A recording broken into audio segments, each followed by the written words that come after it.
Final Justice by W.E.B. Griffin. In fond memory of Sergeant Zebulon V. Casey, Internal Affairs Division, Police Department, the City of Philadelphia, retired. There came a time when there were assignments that had to be done right, and they would seek Zeb out. These assignments included police shootings, civil rights violations, and he tracked down fugitives all over the country. He was not your average cop. He was very, very professional. Howard Lebofsky, Deputy Solicitor of Philadelphia. Chapter 1. It was Sunday night, and at 11:15, the Roy Rogers restaurant at South Broad and Snyder Streets in South Philadelphia was just about full. Amal al-Zayed, who was 5 feet 7 inches tall and weighed 145 pounds, and who had spent 16 of his 21 years as Dwayne Alexander Finston before converting to Islam, was mopping a spill from the floor just outside the kitchen door when he glanced at the clock mounted high on the wall near the front entrance to the restaurant. The first thing he thought was that he had 45 minutes to go on his shift, and then he would be free to ride his bicycle home to the apartment he shared with his mother, 2 brothers, and a sister in the Tasker Homes project a few blocks away, grab a quick shower, and then go by the mosque to see what was happening. The second thing he thought was, "Those two is bad news."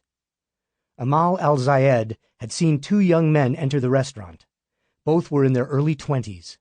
One was of average height and build, and the other short and overweight. Both of them stopped, one at a time, just inside the door, and looked around the restaurant, and then at each other, and then nodded. The average-looking one slid into a banquette near the door. The sort of fat one, who had something wrapped in a newspaper sticking out of his jacket pocket, walked all the way through the restaurant toward where Amal al-Zayed was mopping the floor by the kitchen door. Amal al-Zayed then pushed the right door to the kitchen open and held it open while he pushed his mop bucket on wheels through it. After a moment, Amal al-Zayed peered carefully through the small window in the kitchen door. He saw that the short fat guy had taken a seat in the last banquette on the left with his back to the kitchen wall. And he saw the short fat guy pull whatever he had wrapped in newspaper from his pocket and lay it on the banquette seat. And then Amal al-Zayed saw what it was, a short-barreled revolver. "Holy shit," Zayed said, barely audible, and turned and looked around the kitchen.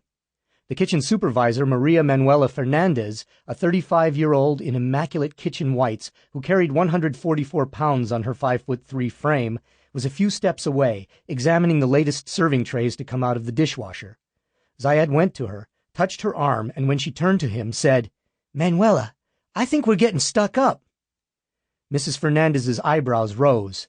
"There's a..." Sample complete. Ready to continue?